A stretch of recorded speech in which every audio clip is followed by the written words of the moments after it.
Is going on, guys? Happy Monday. We are back with another IG Live today. We'll be joined by special guest Ifbb Pro Felix Norman. He is an open bodybuilder. He's coached by Austin Stout, and I believe he had his pro debut last year, and now will be essentially gunning for this new season. So Felix is going to join us, kind of talk to him a little bit about his life, how he spends his time, what he thinks about bodybuilding, what he's currently focusing on, and then also kind of conclude with like what he thinks the most important thing has been for his success as an open male bodybuilder. So we'll go ahead and invite him in and get this party started. Long enough where sometimes it takes a little bit of finagling before Instagram will actually allow the guests in. But hopefully, hey, not too bad. What's up, Felix?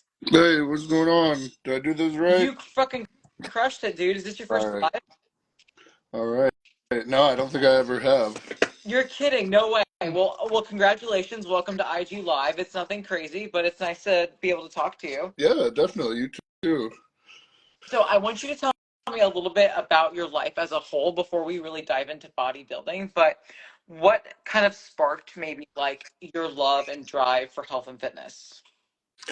So, my love for bodybuilding came out of a necessity because I wasn't able to do the other things I loved as far as sports. So, in high school, I was a swimmer and diver. I know that's hilarious, but yeah, so that's kind of how I got started in like athletics in general, was swimming and diving. So, I mean, to make a very long story short, I got in some trouble as a kid, and so I was not able to participate on high school teams and whatnot.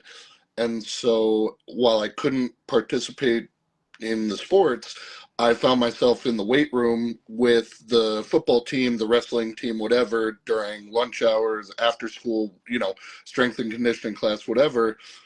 And I found that I wasn't as athletic as some of them, like hand-eye coordination, that kind of stuff, but I could grow quicker than them. I could gain muscle tissue quicker than them and everything. And so it just kind of took off from there. So I didn't really find it. It kind of found me out of necessity. I actually think that's incredible because usually a lot of people that derive from bodybuilding, like they were either athletes all of their life, or especially the males, they usually did something like wrestling or some Yep. type of like fighting. But the fact that like you came from a swimming background, that is like to me unheard of. That's completely out of left field, which I think is incredible. Yeah, yeah, and it's funny because even as a diver, I was already bigger. Like I started bodybuilding already weighing, like in the 180s or whatever. So it's kind of funny that like I just never found it like sooner. I found weightlifting sooner and the gym sooner and all of that, but Mhm. not actual competitive bodybuilding. I just didn't even know it was a thing until actually my diving coach, who knew I was kind of on the way out because of some trouble I was in, gave me my Arnold Schwarzenegger encyclopedia. So he kind of steered me from what we were doing into something new at the same time that I was kind of finding it on my own. So it just kind of all lined up. That's incredible. I love Yeah, hearing that. yeah. So kind of sparking your bodybuilding journey, like how long, like when was your first show and did you train for it with like a coach per se, or did you just kind of like toss yourself in the deep end, no pun intended, you liked it?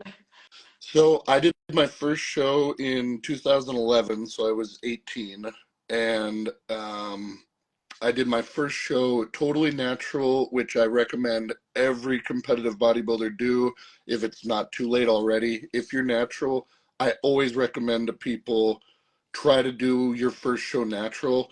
Just as a side note, like there's so many reasons why it kind of helped set me up for like a long term, marathon in bodybuilding because I learned all the other facets of it before getting the assistance and kind of getting the that PED support, so to speak. So that's just an aside note. Everyone should do their first show natural if they can. But anyway, 18, first show.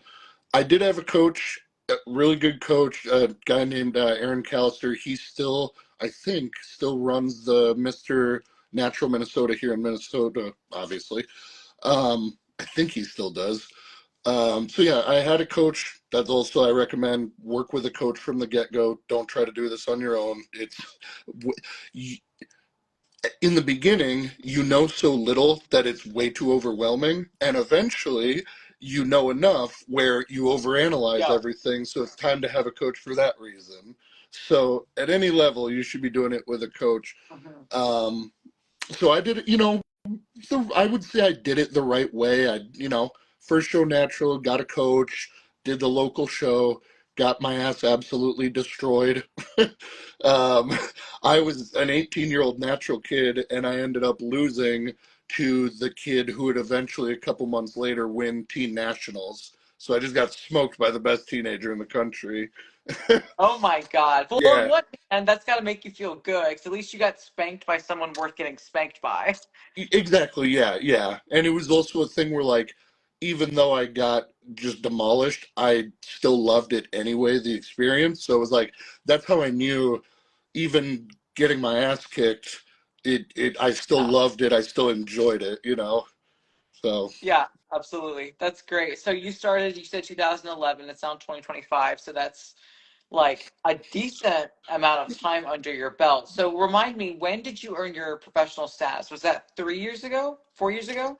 yeah, so 2022. So, and I competed 2011, 12, and 13, Hmm. and then I actually took 8 years off. Just life, didn't have the money, didn't have the, Yeah. resources, was building a family, whatever. So bodybuilding had to take a back seat. So I stopped competing in 2013 and then came back in 2021 and then got my pro card in 22. So I tell people I've been doing it for like 15 years, but I've taken it like very seriously for 5 now. No, that's incredible. So during, let's say, your 8 year break, were you still like in the gym lifting? Were you eating? Or was it kind of just like, for lack of a better term, did you just become like a normal civilian once again? Yeah, civilian. I love that.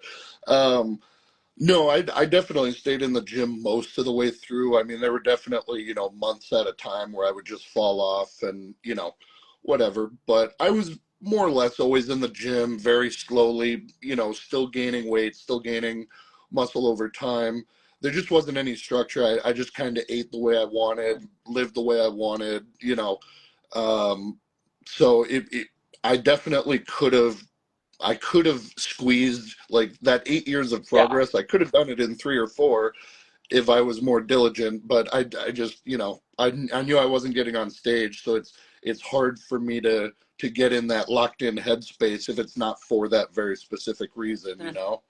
Mhm. So yeah, yeah, but no, 2021 is when we really got I think going. that's great. So when you first started bodybuilding, was your goal and ambition to be a pro, or like what was kind of your thought process being an 18-year-old kid? Yeah. Um, Honestly, everyone wants to be a pro. Everyone thinks about making it to the top and everything. Yeah. I didn't know enough to know if I because I knew early on genetics was a big thing and all of that. So I didn't really know in the beginning if I was capable. My biggest thing in the beginning was, and I've said it a million times on social media, I just wanted to be a freak. Like when I was 18, it was like I just want to be a freak. I would see those black and white Flex magazine covers of like Jay or Ronnie or whoever, and it was like it didn't seem like that was even a possible thing that a human could do. And so it was like I don't know what I'm doing with this, but I just want to be that freak. So and that kind of still drives me just as much as like the competition itself and competing against other people is like I just want to see how far I can push this. Absolutely. No, I think that's great. And I think it's also a good reminder for like the younger guns wanting to go in the sport where nowadays it's like the pro card is so glamorized where it's like you can kind of get hyper fixated on this external validation of earning that professional status and thinking like all the money and sponsorship, bitches, like, all the cool stuff comes your way. When in Yeah, reality, it's like, I'm sure you could attest now as someone yeah. who has the professional status that like, yeah, you have success, but like, it's not like No, no, definitely not in any way. It's it's not an immediate success in terms of supplement contracts or other sponsorships, in terms of social media following. Hmm. Like, it's just not. And I kind of, I don't mind that it's that way, because on one hand, it's prestigious to get a pro card. It is a big deal. It is a big dream. But there are quite a few pro cards handed out these days. And I think another thing these younger guys and girls need to understand is, like, yeah, a good percentage of you, if you work really hard over time and everything, yeah, you can get there for sure. But there is a huge no man's land in between getting your pro card and being competitive in any sense as a pro. And most people who get their pro card, that's the end of the line for them, because that gap is just, it's tough. It's tough to make it anywhere in the IFBB once you get there. So I don't mind that there's like a very long process to really make it. It to me, it's part of the fun. If it were a short mountain, I wouldn't be interested in climbing it. No, I think that's a great analogy because I do think a lot of the times it's like you think once you get that professional status, then like, okay, yeah, next goal is the Olympia, if that's how far you want to take it, not realizing, like you said, the gap or the lengths to play catch up to the Yeah. best of the best. And when you earned your pro card and then you had your pro debut last year, correct? Yep. Yeah, so tell us a little bit about kind of like your prep and maybe what expectations you and Austin had on debuting in the IFBB. Yeah. So after I got my pro card in 22, I did another thing that I think I'd recommend to most competitors, which I took the next year off, 2023, just to build, just to get bigger, build more size, um, address some. I had to address some digestive issues, all that. We can talk about that if you want to. But so I took that year off, came back 2024, and we did Chicago, Tampa, and Texas. Mhm. My goal for myself was I wanted to get top five or first call out, whatever, in a pro show my first season. Mhm. So Chicago was my actual pro debut. Definitely didn't happen there. I've talked about a lot on my Instagram and stuff, but I'll just, to make a long story short, the nerves of like the significance of the moment hit me all at once, basically backstage, leading up to prejudging, and I kind of just, I wouldn't say I crumbled, but I got up there, and I was very shaky, very nervous, very quick through my poses, Mhm. just clearly nervous. Sure. And so I ended up getting 11th at that show, which there was still, I think, 20 guys. So even that wasn't the end of the world, but it was like I had never gotten outside of top 10 at anything in bodybuilding, not even out, I don't think outside of top five at any class or anything. So to get all the way out of the top 10 and then to be told backstage, you're out of the top 10, so you don't even get to do your finals routine, you just walk on stage and wave and that's it. That was like soul crushing. Like, Yeah. and Austin was there, and he'll tell you, I had a tough time with like the immediate reaction to it. Like, there was very much an all of a sudden thought of like, oh, I might not make it any further than this. Like this, this might be it.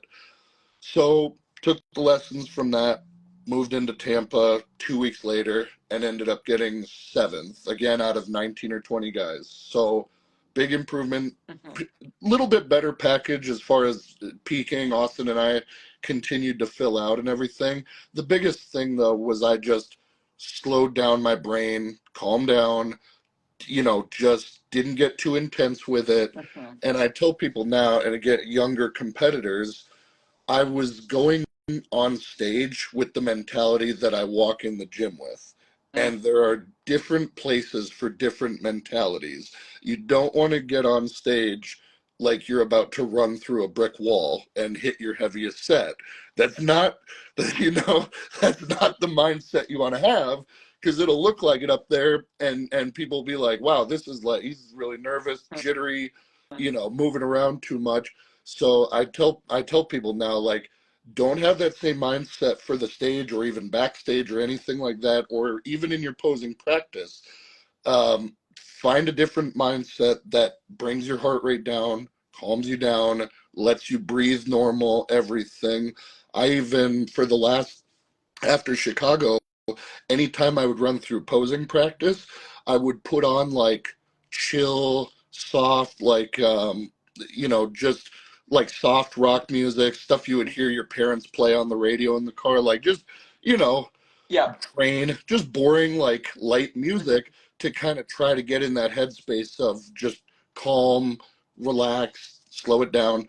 So that was the biggest change we made into Tampa, and I am huge on telling everyone that now. Right mindset for the right place. Hmm. And then after that, the next week was Texas. Just continue to improve in the same way, continue to fill out.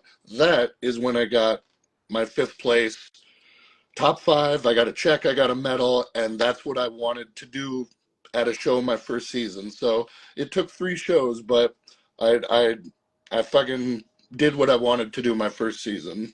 That's great.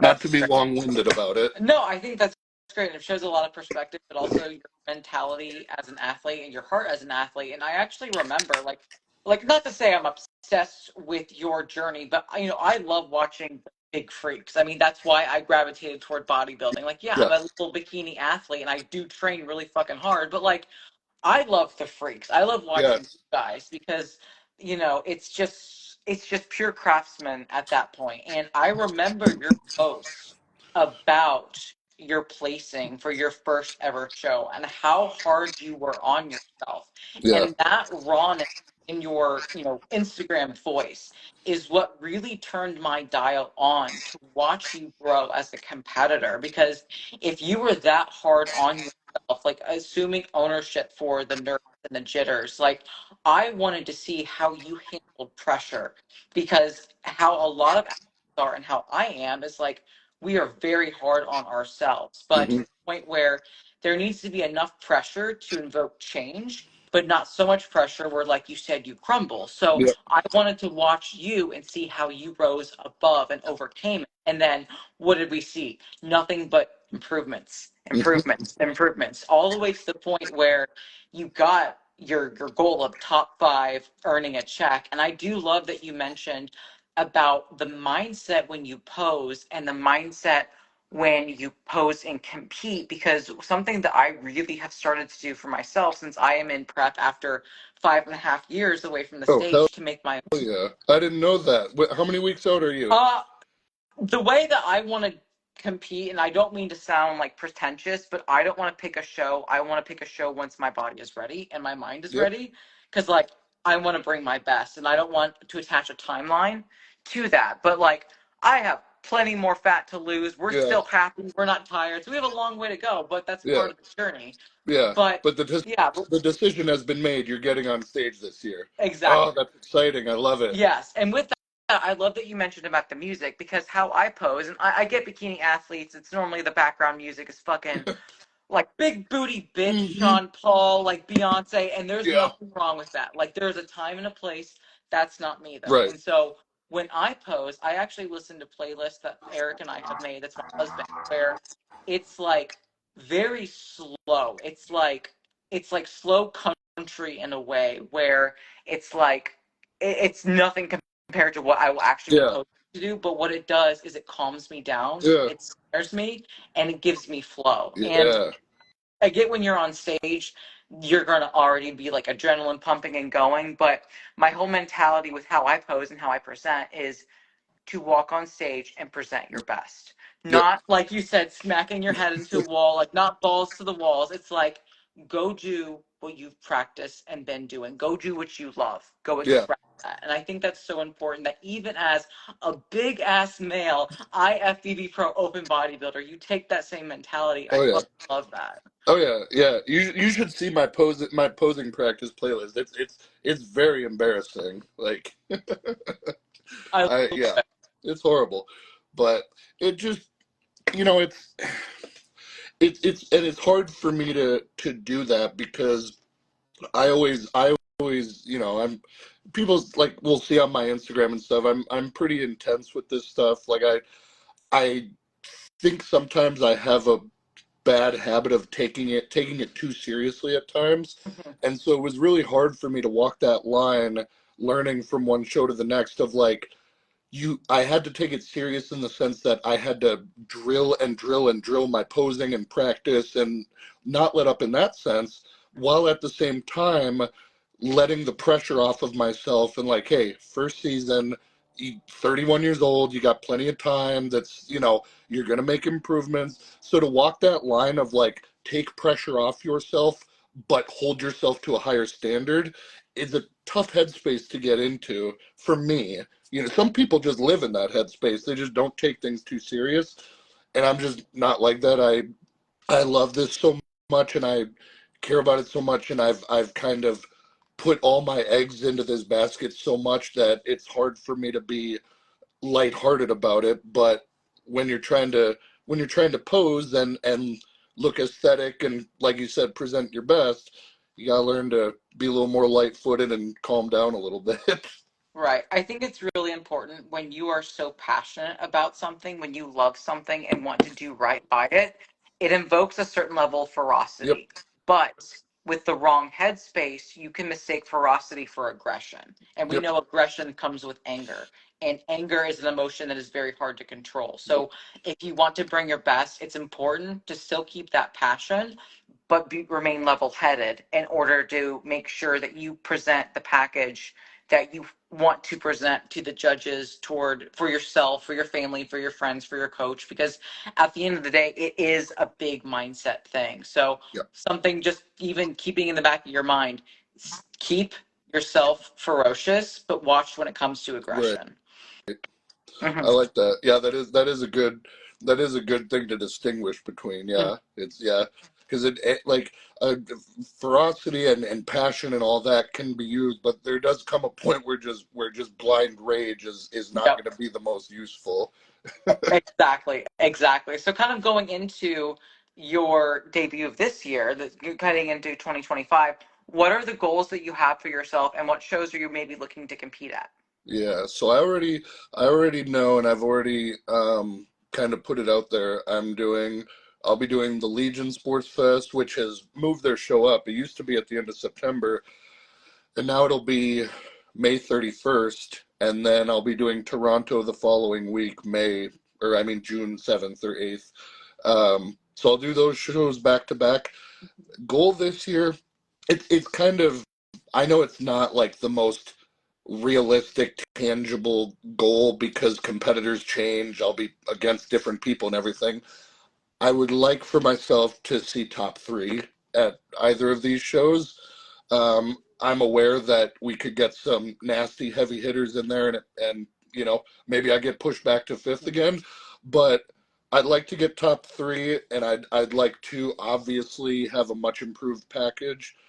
Specifically, my back, my lats, little bit in my arms, like Steve told me, little bit more cap to the shoulder, and I think we've managed to really do well in all of that. I've also added like noticeable adductor thickness. So my poses from the back that, I don't have as much of that thigh gap anymore. So I think we've made some really good improvements. So I'd like to see a top three, and I'd like to just, of course, just blow last year out of the water, which thankfully I've never gone backwards yet. Every show I've ever done has, the package has been better than the previous. So hopefully, and I think Austin and I will keep that going. Yeah, absolutely. I have no doubt when it comes to the two of you working together when it comes to making progress. But that actually leads me to another great question.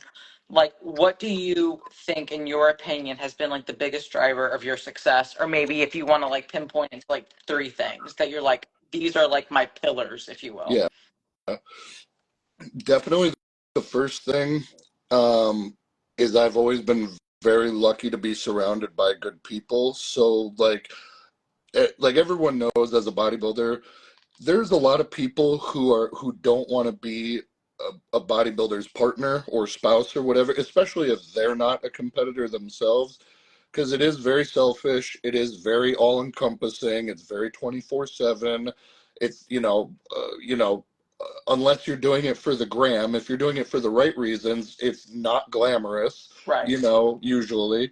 So I've always been very lucky that whether it was, my girlfriend Jordan now, or my ex-wife, or whatever, I've always had that support. My parents, my family, friends. Mhm. Like, I've always had the right circle, and I've never had to fight with people like, um, you know, trying to convince me to go another path or something. Like, I've just always had that support from people. Everyone always talks about, haters and haters this and that.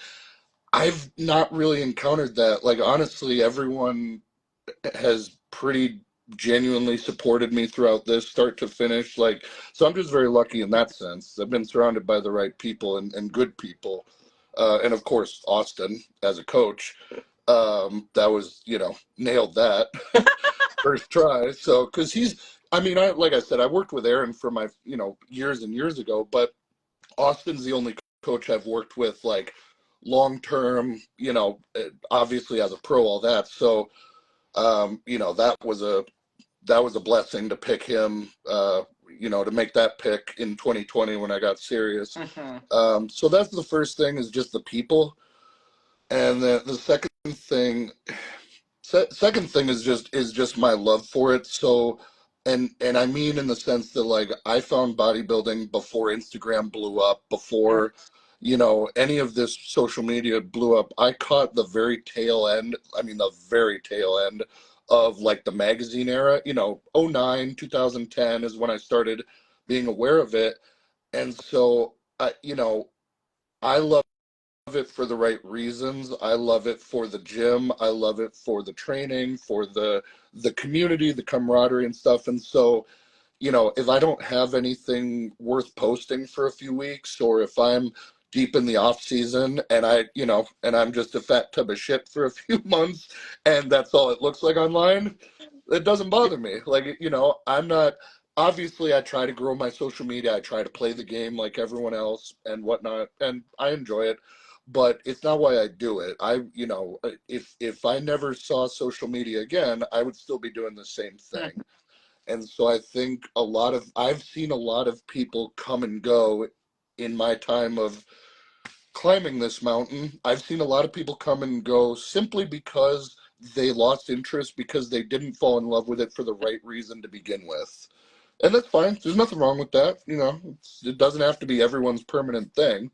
But I think that's why I've gone so long and, gone pretty far with it, is just I love it for the right reason. So third thing might be third thing might be tough. Third thing might be something as stupid as, like, I have a chip on my shoulder and I have some people that I'd like to prove wrong, and some things I'd like to prove to myself. It might just be that.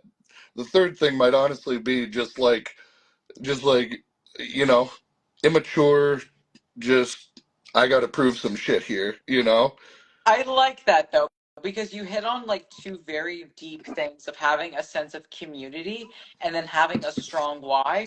But then, like, even if we reframe a chip on your shoulder, what you really have is you just want to continuing to level up and want better for yourself. And Yeah, there's nothing wrong with that, right? As long as you're doing it with the right mentality. But like you said in your second pillar, you love this shit. So, like, yeah, why wouldn't you push yourself physically and mentally to see how far you can go? yeah, Like, you can only control so much as a bodybuilder and as a human being, but, like, we can't control who shows up. We can't control like stage lighting, or if your tan gets applied properly, or like whatever, you know what I'm saying? But you yep, can't control, like, your gym, your meals, your perception when it comes to like how many hours of posing practices you control. And it's like, when you learn to fiddle with the correct dials, like, and you're having fun with it, then it's like, why not be a little bit more like on the gas when it comes to just driving that passion, driving that yeah, ferocity. I don't think there's anything wrong with that. 'Cause, there's maybe not haters per se, but there are people that definitely doubt you. But at the end of the day, it's like, you're doing something that likely scares them and makes them uncomfortable. So I'm sure people are always going to have shit to say, but Yeah, again, you're doing this because you love to do it. And even if you have naysayers, like fuck it, like yeah, you're yeah, yeah. And like I said, like there's not a lot of naysayers. So it's I would like to think that I'm more I'm more interested in proving certain people right than other people yep. wrong. You know, I'd like going back to the first thing I said. I would like to prove it to all of those people that have supported me and you know helped me with this and just been in my corner. I would like to prove to them that it was worth their investment of their time, their just their energy, their everything. So that's probably a better way to word it. I think you're right. It's not necessarily a chip on my shoulder. It's like it means something to me to prove that this is all worth it, not just for me but for everyone involved, because as you know, it takes a fucking village. It really does. And yeah, I mean, like when it comes to even like my own like competing career, like, I first competed because it was part of like an eating disorder, exercise addiction. But now when I compete, it's like I want to make my husband proud. I want to make my family proud. I want to make my clients proud, Yep, showing them that like there's a different way to bodybuild. I want to do right by the sport. I know a lot of people like they're like, oh, bodybuilding gave me an eating disorder, bodybuilding stupid and vain. It's like, no, it's no different than any other sport in terms of like, it's a single person sport with a score, like yep, scoring system and professional athletes. But like bodybuilding can give and teach you so much if you allow it to with the right mindset. But the thing is how you perceive it and your own level of effort and dedication. And that's why it means so much to me and you to where we want to do it, we want to do it right. And which is why it's like there's a time and a place to be locked in, but then also a time and a place to remember that it's serious, but not that serious, to yeah. also have fun and enjoy the Right. process. Right. Yeah, exactly. That's I am trying to make it a point this year of having more fun with the Mm, process of prep itself, because it does get easier every year. You get used to it, you anticipate the feelings, you know what it you know that feeling of mhm, being 4 weeks out and feeling like every step you take is walking through quicksand because you just have so little energy. It's like you get used to it, but I'm going to make it a point to make them more enjoyable, to not forego like other parts of life just because I'm hungry and stuff like we know Austin is really good at that, having that balance of like, yeah, I'm hungry as hell, but also there's a thing I want to go do. mhm, So instead of just being a hermit secluded in the house like I default to, I'm definitely going to try to make that conscious effort of like living in the moment more, enjoying it more. And I think naturally that will help me feel more comfortable and relaxed and everything on stage, to bring it full circle, just to kind of keep some of that mentality in the back of my head all through prep of like, no, deep down, at least part of why you're doing this is because you do enjoy it. mhm. And it's important to remember that. Otherwise you lose that, you lose that fire, you lose that passion that can give you the extra edge over someone else. Exactly. You lose that fire because you burnt yourself Yeah, out. Like that's really what happened. And even if I can impart words of wisdom, that's something that I have done in my off season, this most recent round, and then also into prep. And what I have done is I had made sure that I still bake because that's something I love to do. My mom taught me how to bake when I was a young girl. So yep, every single week I bake something. yep. Um, Are you on and the sourdough train with so everyone? I killed my sourdough. Oh, So I will not be doing sourdough. I'm just gonna own it. I love baking cookies, brownies, cakes, whatever, yeah. danishes. Like I'll do the whole like chef Oh, pastry, but sourdough bread is not for me. I would rather just do regular ass bread, which I have done before. yeah, But no, sourdough killed it. yeah. Whatever. But All that other stuff is better. that's right. That's Yeah, right. I'd rather have cookies. That's right. Yeah, exactly. So Eric gets to benefit from that. But then also like doing like non-food dates, because while yes, it's important if you have a significant other to still go on dates. Obviously, like you can only bring your meals to so many places before they're like, looking at Right. you like you need to be paying like our restaurant establishment, which is completely valid. But like Yeah. Eric and I will do things like bowling or mini golf or throw Yeah. axes with like friends and stuff like that, and it's Yeah. like yeah, you were expending more thing, and obviously it's easy for me who's 140 versus you're like high 200s, you know what I'm Yeah. saying?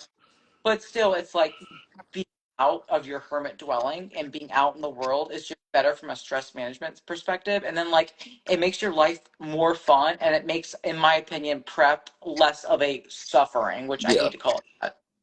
Yeah, no, it definitely does, and it helps pass the time and everything. I mean, when you're really getting down there, it helps to get out of the house and just do stuff to fill your time, so you're not just dwelling on food all the time. Hmm. And I think I think that's the way to have a more healthy perspective about it. Maybe not fall into some of those kind of disordered eating patterns that people can is get your meals in, have them timed, do what you got to do, but don't fixate on it. Don't be Yeah, looking at the clock, you know, every 5 minutes waiting for your meal. Find something else to do. Live your life.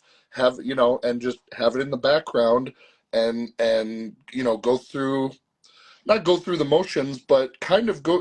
When you're like 4, 5, 6 weeks out, your meals are small. You're gonna eat your meal in 5 minutes.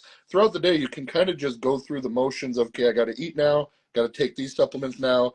But it's nothing is super time consuming, at least for me, because my food gets so low. I don't have to sit there at the table all day anymore. that's right. So it's like, yeah, it's just fill your time with other stuff. Don't fixate on it so much. And then when you walk in the gym, fixate on Yeah, that. Like fixate on your training, but don't fixate on every little detail throughout the day, 365 days a year, because, like you said, there's burnout. It's real. That's human nature. exactly.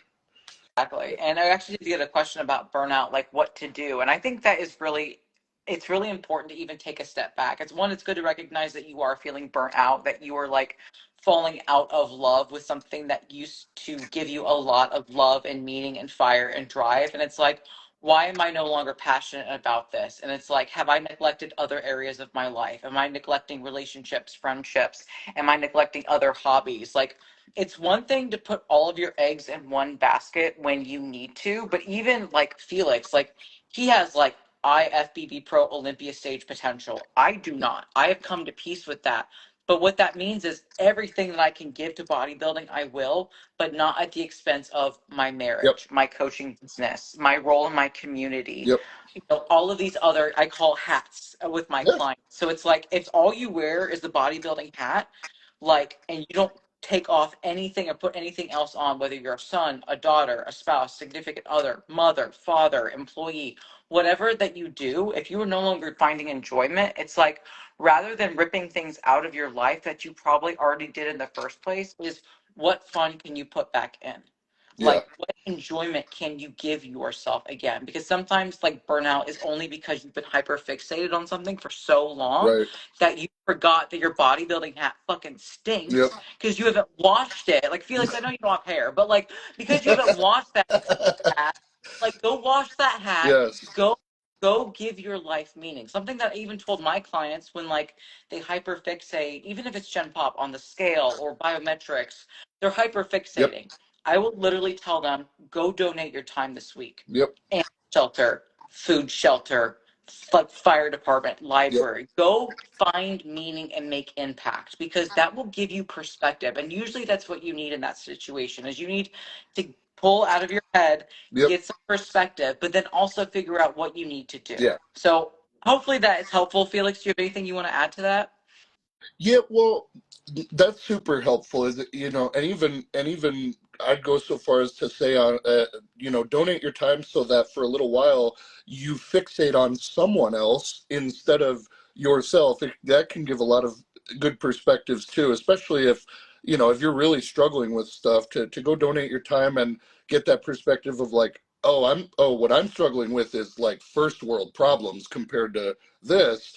And even that can help in a way. But the one thing I'll add, because you had really good points, the one thing I'll add for maybe people who have been doing this longer, or not necessarily pros, but like if you've competed for 10 years or whatever, and you've, really done it religiously for a long time, I would also say it's important to have not balance, but it's important to not seclude yourself, to not be a hermit, to live your life and have other things and find other things, because the reality is at some point if you're doing this to excel and to push yourself as far as you can, there will come a point where you hit your ceiling. You either because you reach your genetic potential because you were lucky and started early enough to get that far, or because you're in your mid 40s and your body's just not gonna put on tissue the way you need to anymore. At some point, this is gonna end, or at least the climb, the ascension of how well you can do competitively is going to end. And so what are you going to do when that day comes? You don't want to just have the one bodybuilder hat and no other hat, because when you get rid of that one, then you're stuck with this bald ass head like me. No. No. But then you have nothing, and that's when people run into real mental health problems of not having anything to replace that with. And I'm so obsessed with it and so focused on it that I know at 32 years old, I'm probably not going to do this past 40. I can't be 310 pounds for 20 years. It's going to have some problems. So I'm aware that I'm not doing this forever. So I'm already finding like what might be another hobby, what might be another athletic activity or, type of exercising that I could transition to or slowly pick up interest in. So I would recommend to people be obsessed with it, be passionate, go at it 100%, sacrifice what you're willing to sacrifice, but make sure you know what you're going to transition into afterwards. Again, especially if you make it far and you've put on a ton of size, make sure you have something to replace when you have to drop 60 pounds and lose some of that strength and, not be juiced to the gills anymore. So that's the one thing I'd add. Like make sure you know yourself beyond bodybuilding. So there's Yeah. something else after bodybuilding. I would love to piggyback off that because that even reminded me, like, I know, like, when I say this word, some people are going to roll their eyes, but if you are using bodybuilding as a crutch to run away from something, that is a quick way to burn Yep, out. Because, like we mentioned, if it's all you have and then it gets ripped away from injury, from the fact that you just don't want to do it anymore, like, therapy has been very helpful for me to make sure that I have longevity in the sport, to make sure I'm doing it in a way that makes sense and I'm not like hiding away eating disorders or exercise yep, addiction or anything that is not actually adding to my journey, and really taking into consideration that bodybuilding, while yes will preoccupy a lot of your time, if you look at your life and the hours that you live in terms of a pie chart, like, to some extent, eating, drinking water, getting steps, your supplements, your training, like, at some point all of that will just be automatic, that it's not going to take so much mental fortitude and scheduling, and it's just going to be yep, routine.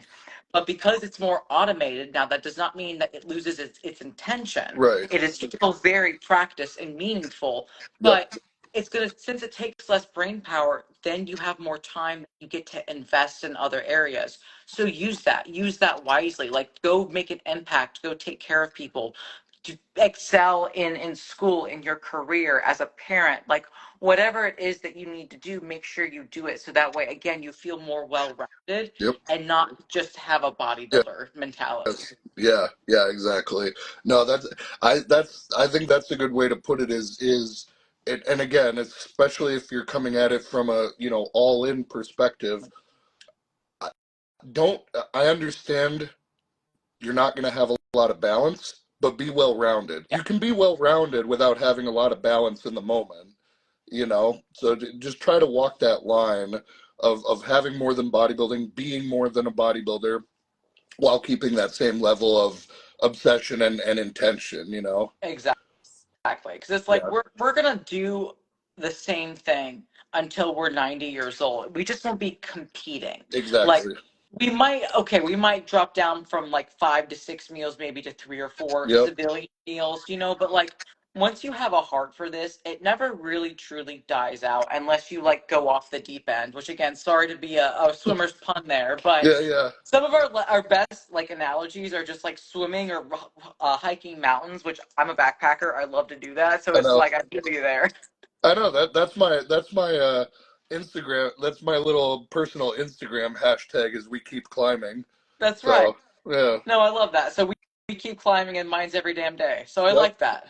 Yep. I like it. I like it. Any final thoughts or nuggies you want to impart to the people, or anything you want to plug? No, I honestly got nothing. I just got just the Legion and Toronto shows. I'm sure I'll be doing rounds of podcasts with bodybuilders and other bodybuilding pages. So if anyone wants to tune into those, but other than that, I'm just doing my coaching and just getting locked in on this prep. That's about it. So I'm going to the I'm going to the Arnold this weekend. So I mean, if anyone sees me at the expo or whatever, just come up and say hi. I'm not as bitchy as I look. I promise. Love that. Oh, one I final question. I just now Yeah, thought of it. When I told you that you were mentioned on RBP, how did that feel? it was it was cool. First of all, thank you You're because you were welcome. the only one who brought that to my Dude, I attention, was like, and it was one of the I know Felix. it was one of the few episodes I hadn't watched yet. Usually I catch them pretty quick after they Mhm. come out, but it was so funny because that's like maybe the third or fourth time I've been mentioned because I was mentioned a few times last year during the shows. Yeah.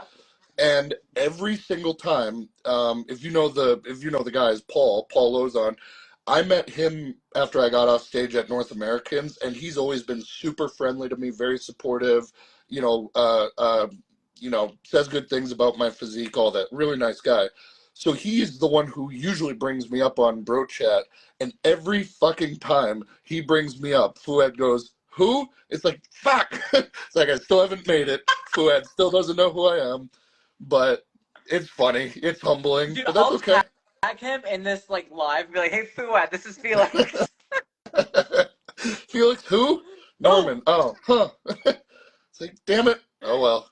Oh, yeah. There's the next goal for this season is do well enough so that I start getting on some of Fuad's predictions. There we go. do so well that you are no longer a blip in Fuad's radar. Yes, exactly. I love it. Dude, Felix, thank you so much for your time. I really do appreciate it. It's so Yeah, great absolutely. It was to nice talking to you. yeah, it's so nice to be able to match like an Instagram handle and like post to like an actual person. But like I said, I have loved watching your journey ever since like the first debut that you had, and you were like I said, when you were so hard on yourself. I even remember telling Eric, I was like, hey, this is like technically my teammate because Yeah. Austin's both our dad, for Yep. lack of a better term. Yeah. I was like, look how hard he is on himself, but like look at how he took ownership and wants to do better. Like when you made that post, I was like, I'm locked in. I'm watching him. I'm watching him. Oh, I love that. That's awesome. I really appreciate that. You just got to have it. If you want to keep doing better, you have to blame yourself for anything that you can control. So, I love it. I appreciate it. Well, dude, this will be on my Instagram Live. I will also collaborate with you so you can post it to your Instagram feed as well. And then also, guys, I am on YouTube. So if you guys are watching us either on the replay for Instagram or YouTube, we appreciate it. And we'll catch you next Monday. Thanks again, Felix. And all guys, right, have a take great care. We'll evening. see you. Bye.